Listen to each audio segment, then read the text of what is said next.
রং বেরং কথার গল্পের আসরে আপনাদের সকলকে সাদর আমন্ত্রণ। এখন আমি পড়ে শোনাচ্ছি রবীন্দ্রনাথ ঠাকুরের লেখা উপন্যাস যোগাযোগ। আজ ৩৫ পর্ব। এদিকে নবীন ও মতির মা বুঝেছে এবারে ভিত গেল ভেঙে। পালিয়ে বাঁচবার আশ্রয় তাদের আর কোথাও রইল না। মতির মা বললে, এখানে যেরকম খেটে খাচ্ছি সেরকম খেটে খাবার জায়গা সংসারে আমার মিলবে। আমার দুঃখ এই যে আমি গেলে এ বাড়িতে দিদিকে দেখবার লোক আর কেউ থাকবে না। নবীন বললে, দেখো মেজবউ, এ সংসারে অনেক লাঞ্ছনা পেয়েছি। এ বাড়ির অন্ন জলে অনেকবার আমার অরুচি হয়েছে, কিন্তু এইবার অসহ্য হচ্ছে যে এমন বউ ঘরে পেয়েও কি করে তাকে নিতে হয়, রাখতে হয় তা দাদা বুঝলে না। সমস্ত নষ্ট করে দিলে। ভালো জিনিসের ভাঙা টুকরো দিয়েই অলক্ষ্যে বাসা বাঁধে। মতির মা বললে, সে কথা তোমার দাদার বুঝতে দেরি হবে না, কিন্তু তখন ভাঙা জোড়া লাগবে না। নবীন বললে, লক্ষণ দেওয়ার হবার ভাগ্য আমার ঘটল না, এইটি আমার মনে বেজেছে। যা হোক, তুমি জিনিসপত্র এখনই গুছিয়ে ফেলো, এ বাড়িতে যখন সময় আসে তখন আর তর্স হয় না। মতির মা চলে গেল। নবীন আর থাকতে পারলে না। আস্তে আস্তে তার বৌদিদির ঘরের বাইরে এসে দেখলে কুমু তার শোয়ার ঘরের মেঝের বিছানার উপরে পড়ে আছে। যে চিঠিখানা ছিঁড়ে ফেলেছে তার বেদনা কিছুতেই মন থেকে যাচ্ছে না। নবীনকে দেখে তাড়াতাড়ি উঠে বসল।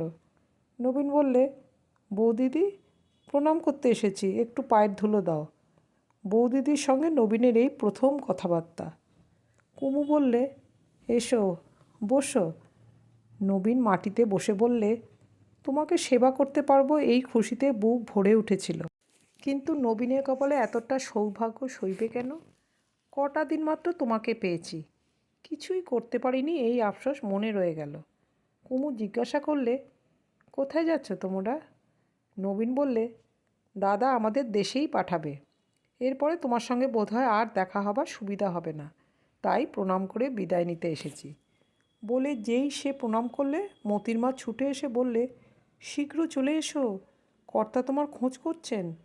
নবীন তাড়াতাড়ি উঠে চলে গেল। মতির মাও গেল তার সঙ্গে সঙ্গে। সেই বাইরের ঘরে দাদা তার ডেস্কের কাছে বসে। নবীন এসে দাঁড়ালো। অন্যদিনে এমন অবস্থায় তার মুখে যেরকম আশঙ্কার ভাব থাকতো, আজ তা কিছুই নেই। মধুসূদন জিজ্ঞাসা করলে, ডেস্কের চিঠির কথা বড় বউকে কে বললে?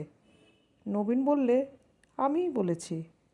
হঠাৎ তোমার এত সাহস বেড়ে উঠলো কোথা থেকে? বড় বউরানী আমাকে জিজ্ঞাসা করলেন তার দাদার চিঠি এসেছে কি না। এবারই চিঠি তো তোমার কাছে এসে প্রথমটা এই ডেস্কেই জমা হয়, তাই আমি দেখতে এসেছিলাম। আমাকে জিজ্ঞাসা করতে সবুর হয়নি। তিনি ব্যস্ত হয়ে পড়েছিলেন, তাই আমার হুকুম উড়িয়ে দিতে হবে। তিনি তো এ বাড়ির কর্ত্রী, কেমন করে জানবো তার হুকুম এখানে চলবে না? তিনি যা বলবেন আমি তা মানব না, এত বড় আস্পর্ধা আমার নেই। এই আমি তোমার কাছে বলছি, তিনি তো শুধু আমার মনিব নন, তিনি আমার গুরুজন। তাকে যে মানব সে নিমক্ষে নয়, সে আমার ভক্তি থেকে। নবীন, তোমাকে তো এতটুকু বেলা থেকে দেখছি, এসব বুদ্ধি তোমার নয়। জানি তোমার বুদ্ধি কে যোগায়। যাই হোক, আজ আর সময় নেই, কাল সকালের ট্রেনে তোমাদের দেশে যেতে হবে। যে আজ্ঞে বলেই নবীন দ্বিরুক্তি না করেই দ্রুত চলে গেল। এত সংক্ষেপে যে আজ্ঞে, মধুসূদনের একটুও ভালো লাগলো না। নবীনের কান্নাকাটি করা উচিত ছিল, যদিও তাতে মধুসূদনের সংকল্পের ব্যত্যয় হতো না। নবীনকে আবার ফিরে ডেকে বললে, মাইনে চুকে নিয়ে যাও, কিন্তু এখন থেকে তোমাদের খরচপত্র জোগাতে পারবো না। নবীন বললে, তা জানি, দেশে আমার অংশে যে জমি আছে তাই আমি চাষ করে খাবো। বলে অন্য কোনো কথার অপেক্ষা না করেই সে চলে গেল। মানুষের প্রতি নানা বিরুদ্ধ ধাতু মিশল করে তৈরি তার মনটা।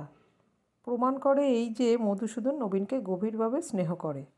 অন্য দুই ভাই রজবপুরে বিষয় সম্পত্তির কাজ নিয়ে পাড়াগায় পড়ে আছে। মধুসূদন তাদের বড় একটা খোঁজ রাখে না। পিতার মৃত্যুর পর নবীনকে মধুসূদন কলকাতায় নিয়ে পড়াশোনা করিয়েছে এবং তাকে বরাবর রেখেছে নিজের কাছে। সংসারের কাজে নবীনের স্বাভাবিক পটুতা, তার কারণ সে খুব খাঁটি। আরেকটা হচ্ছে তার কথাবার্তায় ব্যবহারে সকলেই তাকে ভালোবাসে।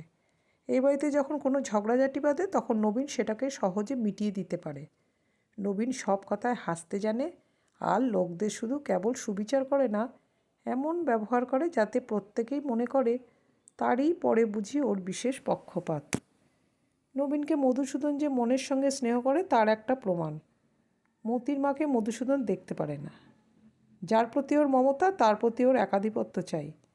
সেই কারণে মধুসূদন কেবল কল্পনা করে মতির মা যেন নবীনের মন ভাঙাতেই আছে ছোট ভাইয়ের প্রতি।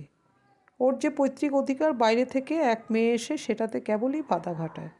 নবীনকে মধুসূদন যদি বিশেষ ভালো না বাসত তাহলে অনেক দিন আগেই মতির মার নির্বাসনদণ্ড পাকা হতো।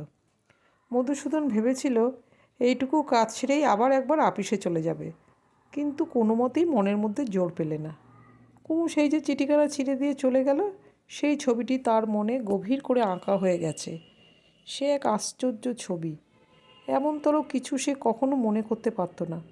একবার তার চিরকালের সন্দেহ করার স্বভাববশত মধুসূদন ভেবেছিল নিশ্চয়ই কুমু চিঠিখানা আগেই পড়ে নিয়েছে, কিন্তু কুমুর মুখে এমন একটি নির্মল সত্যের দীপ্তি আছে যে বেশিক্ষণ তাকে অবিশ্বাস করা মধুসূদনের পক্ষেও অসম্ভব। কুমুকে কঠিনভাবে শাসন করবার শক্তি মধুসূদন দেখতে দেখতে হারিয়ে ফেলেছে। এখন তার নিজের তরফে যেসব অপূর্ণতা, তাই তাকে পীড়া দিতে আরম্ভ করেছে। তার বয়স বেশি, এ কথা আজ সে ভুলতে পারছে না।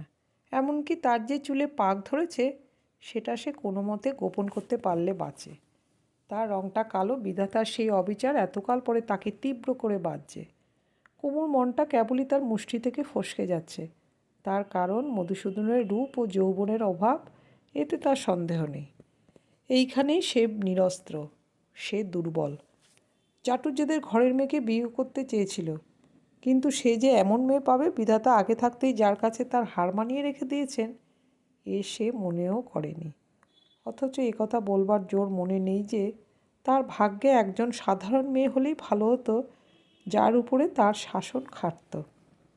মধুসূদন কেবল একটা বিষয় টেক্কা দিতে পারে, সে তার ধনে। তাই আজ সকালেই ঘরে জুহুরি এসেছিল।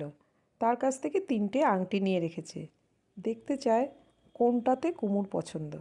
সেই আংটির কৌটো 3টি পকেটে নিয়ে সে তার শোবার ঘরে গেল। একটা চুনি, একটা পান্না, একটা হীরের আংটি। মধুসূদন মনে মনে একটি দৃশ্য কল্পনাযোগে দেখতে পাচ্ছে। প্রথমে সে যেন চুনির আংটিটির কৌটো অতি ধীরে ধীরে খুললে। কুমুর লুব্ধ চোখ উজ্জ্বল হয়ে উঠল। তারপরে বেরোলো পান্না, তাতে চক্ষু আরও প্রসারিত। তারপর হীরে, তার বহুমূল্য উজ্জ্বলতায় রমণীর বিস্ময়ের সীমা নেই। মধুসূদন রাজকীয় গাম্ভীর্যের সঙ্গে বললে, তোমার যেটা ইচ্ছে পছন্দ করে নাও। হীরেটাই কুমু যখন পছন্দ করলে তখন তার লুব্ধতার ক্ষীণ সাহস দেখে ঈষৎ হাস্য করে মধুসূদন 3টে আংটি কুমুর 3 আঙুলে পরিয়ে দিলে। তারপরেই রাত্রে শয়নমঞ্চের জবনিকা উঠল।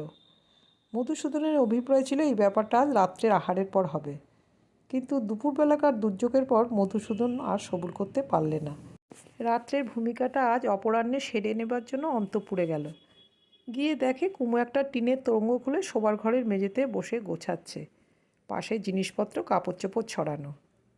এ কী কাণ্ড, কোথাও যাচ্ছ নাকি? হ্যাঁ।